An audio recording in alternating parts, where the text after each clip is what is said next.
Breaking news SLBC tunnel వద్ద rescue operations non stop గా కొనసాగుతూనే ఉన్నాయి. రెస్క్యూ ఆపరేషన్ 24వ రోజుకు చేరుకున్నాయి. నేటి నుంచి రెస్క్యూ ఆపరేషన్ లో రోబోలను వినియోగించనున్నారు. బురద పేరుకుపోవడంతో రోబోలకు ప్రత్యేక చక్రాలను అమర్చారు. ప్రమాదం జరిగిందని భావిస్తున్న D1 ప్రాంతంలో భారీగా బురద పేరుకుపోవడంతో నీరు ఉబికి వస్తుంది. దీంతో రెస్క్యూ ఆపరేషన్స్ కు అంతరాయం కలుగుతోంది.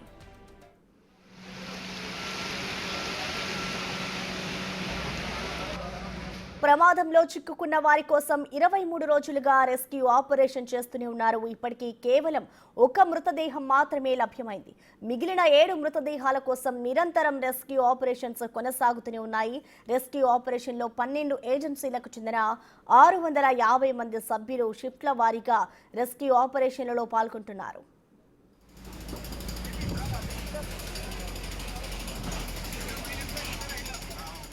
రెస్క్యూ ఆపరేషన్లో అటానమస్ హైడ్రాలిక్ పవర్ రోబోలు 3ని వినియోగించనున్నారు.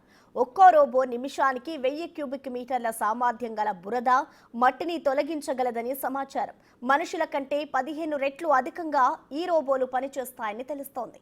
టన్నెల్ ప్రమాద 0 పాయింట్ వద్ద 50 మీటర్ల పరిధిలో ప్రమాదకరంగా ఉండడంతో అక్కడ ఈ రోబోలు వినియోగించాలని అధికారులు నిర్ణయించారు.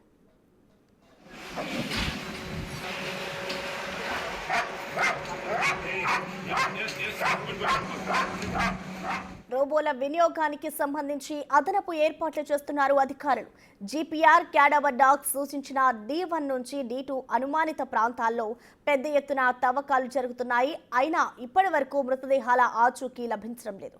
గడిచిన 23 రోజులుగా తమ వారి ఆచూకీ కోసం ఓవైపు జార్ఖండ్, పంజాబ్, జమ్మూ కాశ్మీర్ తదితర రాష్ట్రాల నుంచి వచ్చిన బాధిత కుటుంబాలు ఆశగా ఎదురుచూస్తున్నాయి.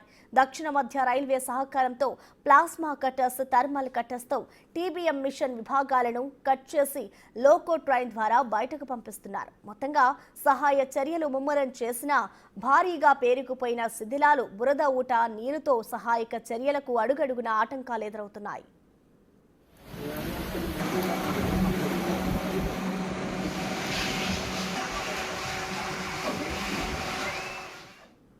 ప్రస్తుతం ఎస్ఎల్బీసీ టన్నెల్ వద్ద పరిస్థితి ఏ విధంగా ఉందో మరింత సమాచారాన్ని అందించేందుకు మా ప్రతినిధి శంకర్ అందిస్తారు.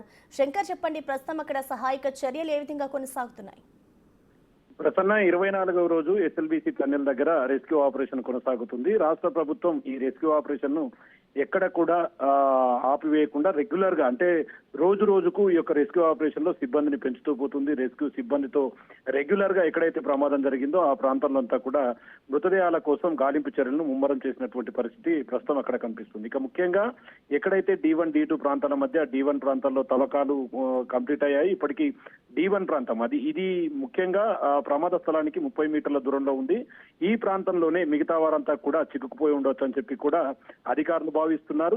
ఇప్పటికీ క్యాడవర్ డాగ్స్ కు సంబంధించి కూడా అవన్నీ కూడా ఆ ప్రాంతంలోనే కలెదిరగడం కూడా అది అనుమానానికి మరింత తావునిస్తున్నటువంటి పరిస్థితి అక్కడ చోటు చేసుకుంది. ముఖ్యంగా ఎప్పుడైతే అన్వి రోబోటిక్ బృందం సభ్యులంతా కూడా టన్నెల్ దగ్గరికి వచ్చారో, కానీ ఆ రోజు నుంచి ఈ రోజు వరకు కొంత సాంకేతిక సమస్యలతో రోబోలకు సంబంధించినటువంటి రెస్క్యూ ఆపరేషన్ లో కష్టతరంగా మారింది.